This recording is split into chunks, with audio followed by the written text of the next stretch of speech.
Should Marcus get an abortion? Should I get an abortion? I should be aborted. Anyway. Should Marcus have been aborted? I could have. But yeah, so welcome to a presentation of abortion, and today we're going to talk about philosophy behind abortion, which is anyone, if you're doing philosophy in uni, which I assume, except Theo, I don't think anyone is doing it, right? It's part of the classes. Oh, is it? So I think applied ethics is a module that you must study if you're studying philosophy, and in applied ethics, the most important subject is abortion. So that means it's something that you cannot avoid in the future.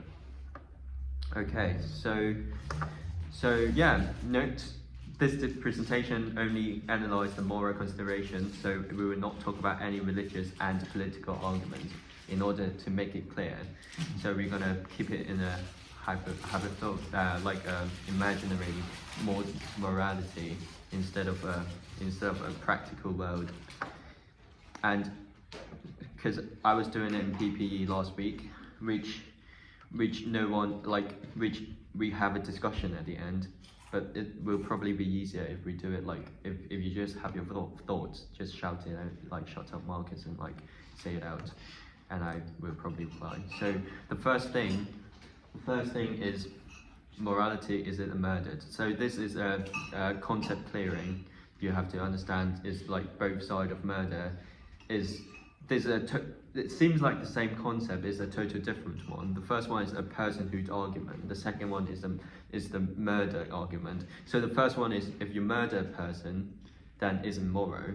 That is the first condition. The first condition is murder innocent person is immoral. The second one is a fetus is innocent. Then if you can prove that's the person, then it is immoral to have abortion, right? But so pro-choice people, because there's a line, when you're in pregnancy, is you have a line. So when do I give them moral values?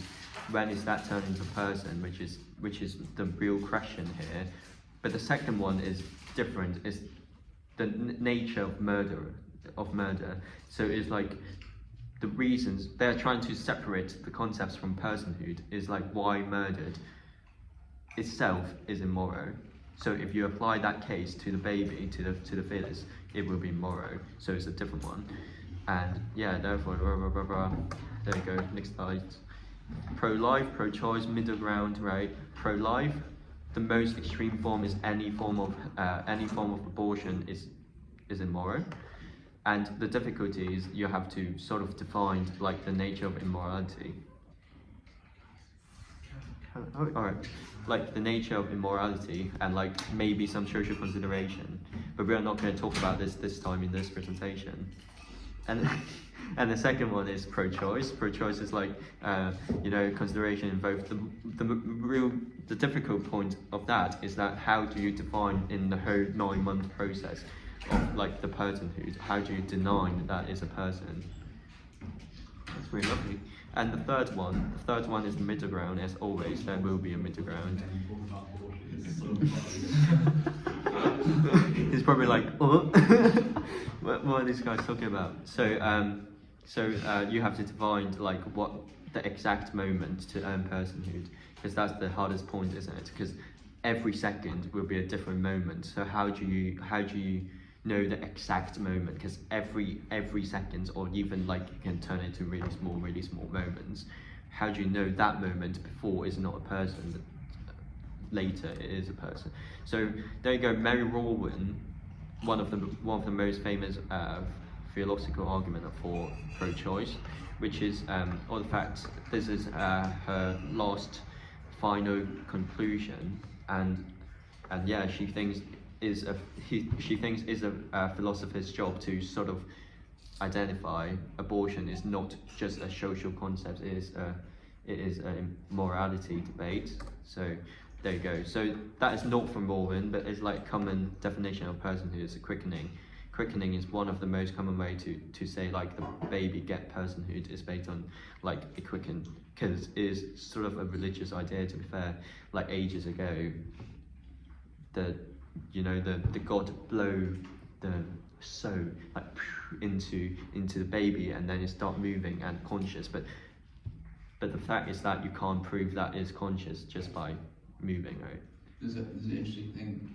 Apparently, if you hook up, there's a special kind of machine which detects brain activity, brain waves, and if you hook it up to a sugary jelly that you made in a mold, you know, like a big jelly, the jelly's alive. Wait, what? So it's insufficient. If you can pass the brain waves test, it's insufficient because jellies pass the brain waves test. And jellies aren't alive. Okay. Evidence for panpsychism. All right. So that's the brain wave, as you said, is not a valid one, but some people think it is, because you know that's how you determine like death. So it should be how you determine birth. Second one is variability, but that is such a stupid argument, I think. Whoa, that's not undermined by anything. Wait, because like there's, you know, you can't determine if a baby can be independent. Of course, you gain independence afterwards, after you can live outside of the mother.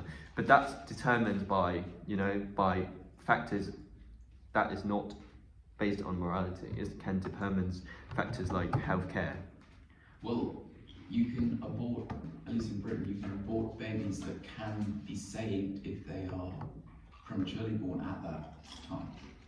Babies have survived being born at times. Yeah. But if a baby in, I don't know, in like Africa, a really poor country, they certainly do not have the healthcare to do that. But does it mean that baby do not have the moral values compared to a baby in Britain, which sounds pretty wrong.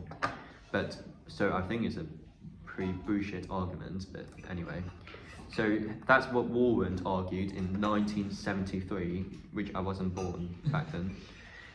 And so 6 criteria that she thinks, she's not saying you have to gain all 6 to be a person. She's like, if you have these criteria more, you are more a person. So it's like a timeline towards a person.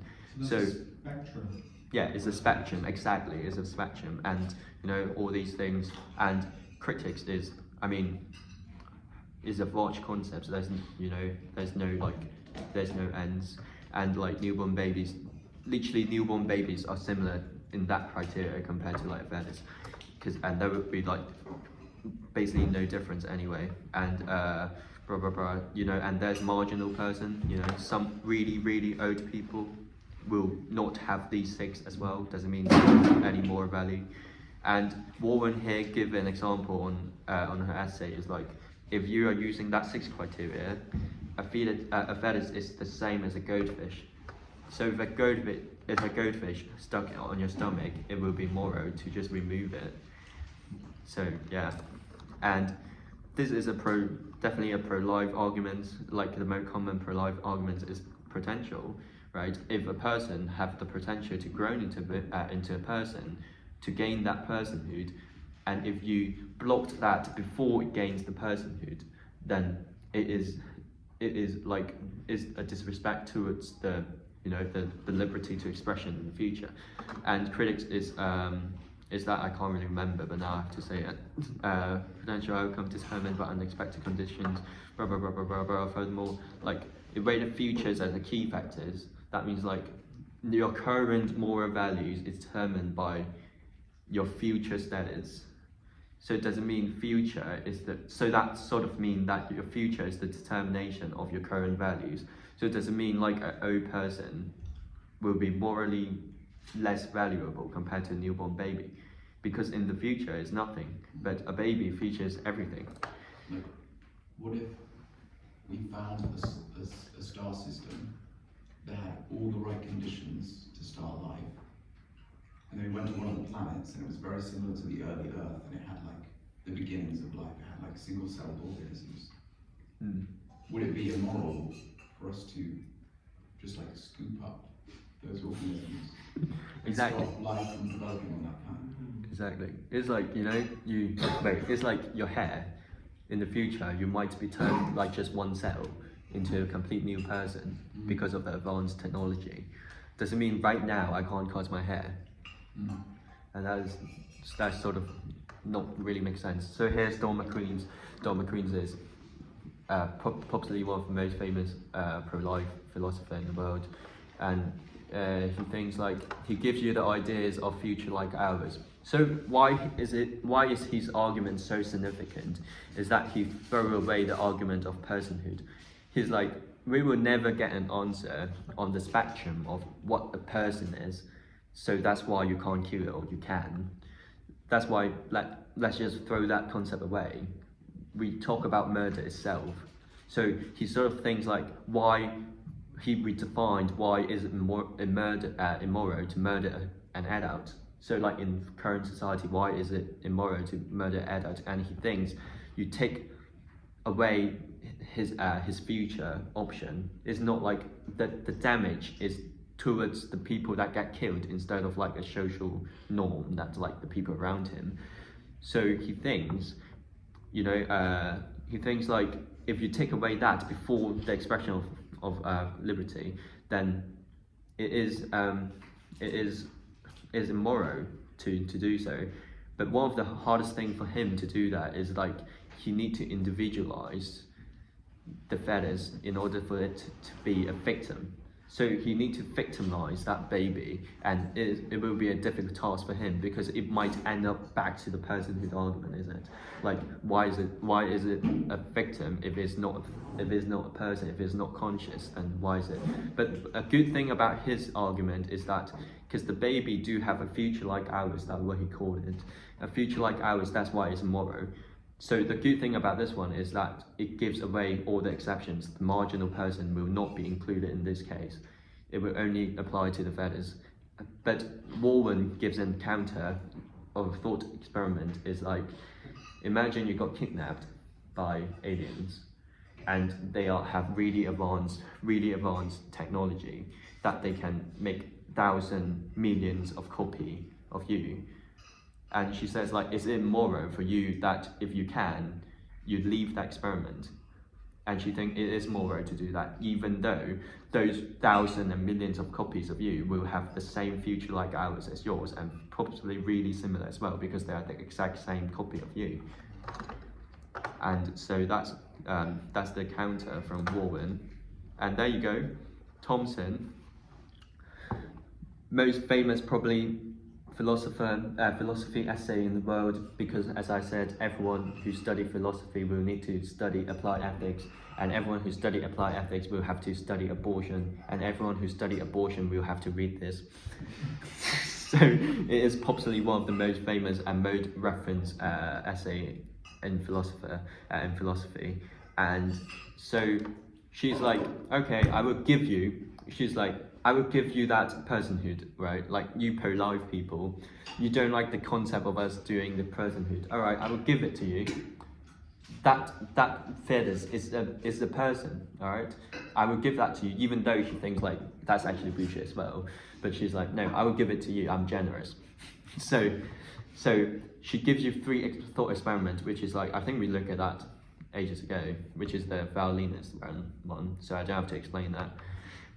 And the second one is actually quite funny. So it's like, imagine the baby are flying outside the world. Babies are not created through sexual activities. So we don't have sex to have babies. All the babies are just flying outside. And a way to prevent having a baby in your house is to close the window and doors, right? So she said, if I have already closed all the windows and all the doors, which means I am taking my responsibility and showing my intention to not have a baby, then if there is accidentally a baby fly inside my house, it will not be immoral for me to kick it out from my house. And it's like, but that is a criticism. It's like, it only applies to protected sex. So if I use a condom, then I mean that's fine. But then what about unprotected one? And she gave you a more extreme version of it. It's like, it's quite funny, but like she said, like it's very hot in the house, so I have to open the window. Right? It's really hot. I'm boiling inside. I feel like dying, so I have to open the window, and then a baby fly in. Does it mean it's immoral to kick that baby out? And she thinks no, actually not really. I think this thought experiment is kind of too close. It's kind of too accurate it kind of suffers from the same, I'm not sure, in the same way that I'm not sure about abortion, I'm not sure about this. Because yeah, I know what you I mean. don't think it helps me figure anything out. Protected sex part feels very 'Cause it's- ontological. I think it's sort of a morality of sense. So what she's doing is like, if you have read that and your sense feels like it is not immoral to do that, then it should be, because it's the action itself. Because she's debating with not Dawn McCrean's, but she's debating with like the murder action, right? So if your sense feels like murder, like this action is not immoral, then murder itself is not murdered in this case is not immoral because your sense told you so. I think it's sort of like that. I guess she's trying to say sex is around what happen. Yeah, I feel she's probably putting it in a biological way, isn't it? Like, it's really hot. It is a biological thing to want to reproduce, so that's why you have sex, and you cannot physically stop that feeling. That's why you have to open the window, and that gives you a risk of having a baby, but would it be immoral to do so? Because it's something that I can't control. I can't control that I want to have sex. I can't control to open the window because of my biological feeling. That's why when I open the window and an accident happens and a baby comes here and the risk is here, but it will not be immoral to kick it out because that's not my intention. That implies though that desires are that we have no control over any of our instincts or any of our desires. Yeah. And there's also the fact that as human beings, we can have kind of levels of, how do I explain? Well, you can understand that sometimes you will gain desires to say have sex, as you move through puberty and beyond. But then we have procedures such as vasectomy, I think, for us, males, right, so that you can cut the sperm ducts.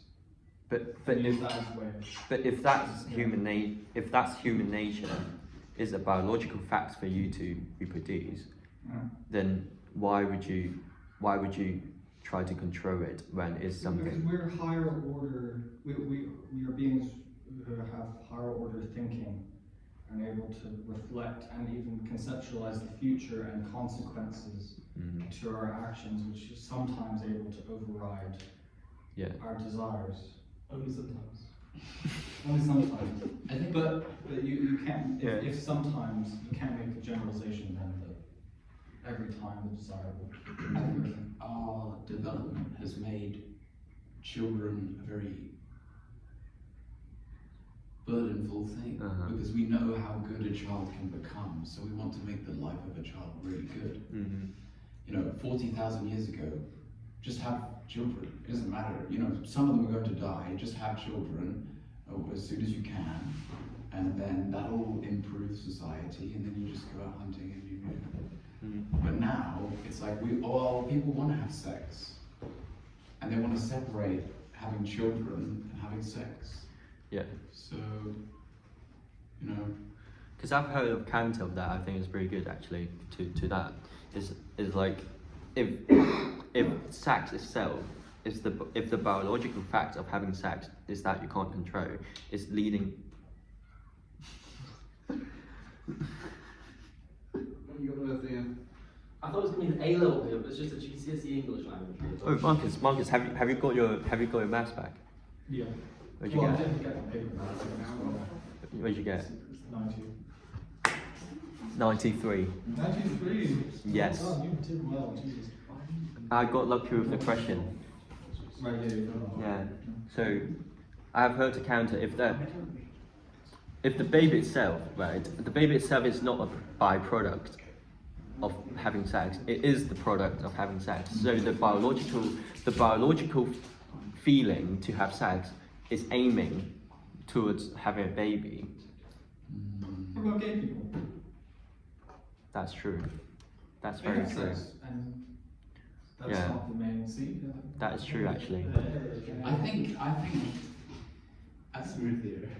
I think people have evolved to want to have sex to have children, but they haven't evolved to want to have children so that they so therefore they have sex.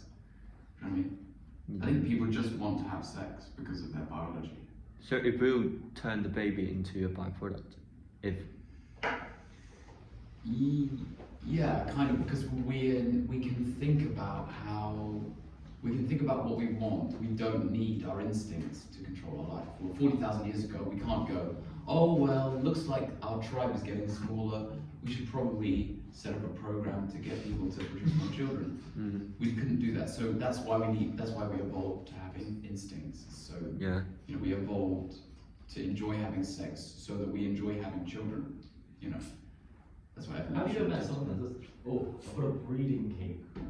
Like, no, you're just a human. Well, exactly. You've got a breeding kink. You mean you're like a hunter-gatherer human 40,000 years ago? Oh wait, that's what we all are. So, yeah. Yeah. Yeah. Anyway. Oh, yeah. No one's ever said, oh, I've got a breeding. No, they have. I've met people. I've met people. Well, people said that to you. Oh, I've got a breeding. I've been in conversations and someone has said that. I didn't want to say anything. I don't want to say, oh, you're just an idiot. Do we know this person? You know? Do we know this? They didn't say it to you. They didn't come up to you and say, You know, I was just walking through Bali. Yeah. Oh, you know, I didn't tell me something. I need to get something off my chest. Anyway, here's our favorite philosopher. Penis singer! Dolphins should have more Yeah. rights So than babies. So he gives you a utilitarian defense on the first Thompson's fouliness, right? He thinks like if you unplugged, then he's gonna die. Then there will be no moral consideration to unplug it. He thinks that then you have to plug yourself for 9 months to save his life because that's such a utilitarian view. But funny thing is, not funny, but interesting thing is, he himself is pro-choice. I mean, in one sense, the fetus obviously is a human being. It's a member of the species Homo sapien, and it's alive. But what are the characteristics that make it particularly wrong to kill a human being? Why do we think that killing a human being is normally wrong? And I think if you start asking those questions, you get to see that it's not just being a member of the species Homo sapiens that makes killing wrong.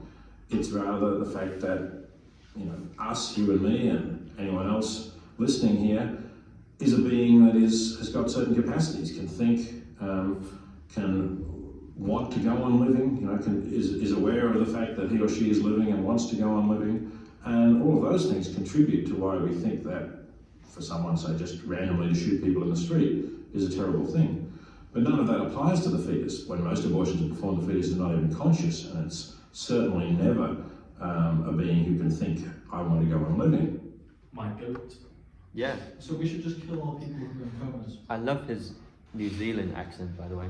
No, they might. I didn't say that. Yeah. So funny, not funny, but like, you know, further information is Don McQueen's debate in Piercing in 2006. Yeah. The fetus hasn't got stored in it some capacity. It's like the violence thing. I think Plato would disagree. Well, Plato would disagree with a lot of things. You know? He thinks you knew everything that is possible to know before you were born. You just forgot it all. I agree with him. Yeah, but the, Average classic student. I feel like his idea on abortion is in contrast to his animal ethics. No, not at all. Not at all. Is it not at all? Because he also talks about fetuses and dolphins, and how dolphins should have more rights than fetuses because they have more mental capacities. So it's a if conscious. it's practical to kill a dolphin, and it can, you know, it would be nice to kill a dolphin or whatever, legally that you could get away with it, right? Yeah. Well, why can you do it with a dolphin, but not with a lower order being that has less faculties? So at the end, so he's just the conscious argument, isn't it? Yeah, conscious experience. But a dolphin's mental faculties will remain constant throughout its lifespan. Same can't be said for a fetus. Well, it's the future argument we were talking about earlier. Right. Does that apply? I don't think Peter Singer would agree. But dolphins might evolve Yeah, but to be more intelligent. True. So for that, over a time span of millions of years. so Yeah. well, why does the trans man it's potential? Right. Maybe we should write an We equation. use that same argument for the We future. should write an equation, and there should be like a line of breach. I'm showing how, Yeah. me and Will are showing how that line of logic leads to an absurd answer that we should never kill dolphins ever. Or any animal ever because they could evolve. Or we shouldn't turn rocks into deads. But, yeah, we turn- but shouldn't- yeah. wait, if it's killing the dolphins, alright, let's assume this thing of things killing the dolphin is not okay, but killing the feathers is okay. Yeah. Then how does it apply? Where's the line? Where's the line from the dolphins and the feathers to make them different so that you can kill or not? I think- elephant shrew. I think killing fetuses for the sake of killing fetuses, you would say is wrong. Yeah. But it's because it's for a higher, it's for a greater consequence. Yeah, if we had a farm where we just farmed fetuses and then massacred them, that would be not only a waste of resources, but in another way it would be bad. Yeah. Because you are destroying potential life. So to be able to kill a dolphin is not always wrong, but you need to have you need to have a higher qualification So it's to kill a dolphin. But then- Same with Okay. humans. So then there's the argument of higher qualifications. You can equivocate them. So say a dolphin is. Never mind. I just created a counter argument in my head. I'll shut up. okay. But what So if you have a dolphin that can do addition? Mm. And then there's this really stupid child who can't do addition. You killed the A child. dolphin has the potential Can you use theory? wait, because it's back to the society, isn't it? Therefore you're worth less. Right, because it's back to the society though. It's like the calculation, isn't it? If a dolphin you put in the zoo and then it can make so many children happy Sure. because they go to the zoo and look at the dolphins like, oh, look at that How do we dolphins know and the but the baby, if a baby that is very dumb or maybe got, you know, I don't know, it sounds wrong to say, but like maybe, you know, 70% of the mass test. yeah, something like that. Yeah, something like that. So if it's a utilitarian view, that dolphin is more morally valuable compared to that baby. I don't think it's intelligence that matters, I think it's conscious experience. I'm worried that how do we know that the difficulty the fetus, if allowed to be born, would like how do we know that killing the fetus doesn't outweigh? Right. There's a moral calculation here where you go, okay, it's better to kill the fetus because if we don't, Let's kill- use the utility calculus. if we don't abort the fetus, then the mother has trouble. That's the whole. Yeah. whole argument. How do we know that? How do we know how bad is it? I think we can use a general rule, say, okay, if a mother has a child who she doesn't want, both of their lives are going to be miserable, as a general rule. And So generally, more miserable than they should be okay. More miserable than Who is that? Is that? Hello? more miserable than aborting the fetus. Yeah, because the fetus can't really, is not going to really suffer that much. Yeah. Okay. Okay, so a short argument for the valueness is the stranger argument, by the way. It's basically like you're related to your mother, but the valueness is a complete stranger. But I don't know where, you know, you can't really say like which one you should, because it's sort of a social thing instead of a morality thing. I think like it wouldn't be I think you would, like, if you and your mother, like, you won't be more morally valuable to your mom compared to other people. Well, that's a criticism So- against utilitarianism. So like if your mom kills you, will be morally more wrong compared to a stranger kills you. I don't think so. Okay, sure. By utility. Well, an argument against utility is their impartiality, saying, well, you should care about your mother more than a stranger. Like if it's between saving your mother and saving a stranger, you Yeah, should say, but a utility wouldn't say that. I only care about my mum because I'm her son. Whoa. Okay. Do you know what I mean? No. Well, I don't. If you want biologically her son, but you haven't the same experiences. Well, I'm not going out looking for particular mothers and going, hey, I know you're the mother of that other person, but I really care about you. And if you were my mother, I wouldn't care anymore. No, but if she wasn't your actual mother, but you know you still saw her as your mother, but it wasn't biological. Would you still? Oh, I see. Yeah. Anyway, so here's sort of my own conclusion, right? Ooh. Yeah, so this will got a little bit politics in, so because I am a politics student and I do PPE for this presentation Where are you as well. going? Post Simmons? I forgot to ask. What? Where are you going after Simmons? After Simmons, probably UCL. UCL. If I got offer from LSE though, finger crossed, I'm going to LSE. Have you got an offer from UCL? Yeah, Nice. yeah. If I got the grades as well, which I don't know, What grades are they? 3 A's. Okay. Yeah, it's not too difficult. That's true. I mean, in my view, political approach, you can see that abortion is used as a political instead of a moral argument. So Trump and Harris use that as their election tactics, right? And you see Poland, they have really straight law, not because of that. Most people think, you know, it's based on religious reason. It's not a philosophical argument, anyway. And possible arguments for me is like, can you ignore moral consideration in this case? Because if you can never get the answer, does it mean I just ignore that and use social consideration or political consideration or other consideration? See you later. What time is it? Have fun. Yeah. So like, because it's so complex to make that argument, I don't know if you can put that in the logical. It's probably wrong to do that, but I mean, like, do you have a pen? No, there's markers and stuff. There. So that would be a stupid thing, but I don't know if it's possible if you just do P1, right? Yeah. Yeah, go for it. Yeah. Stand for. Because if you do P1 is whatever, like I have unlimited argument against abortion. What do you mean by unlimited? Like I have a lot of arguments to say abortion is immoral. So you need a strong argument against the You can Yeah. generally justify your point. And second one is I have blah blah blah blah. I have loads of arguments for abortion that it is moral. Then the condition is like I don't give a shit. Well, I think in that situation you've got to say, okay, which hypothesis is better? Because you can't know. Say, okay, you have two hypotheses. and Yeah, then but that's say the which one. but that's the argument, isn't it? If I if both sides can be proven wrong, then anything can happen. Then I don't give a shit.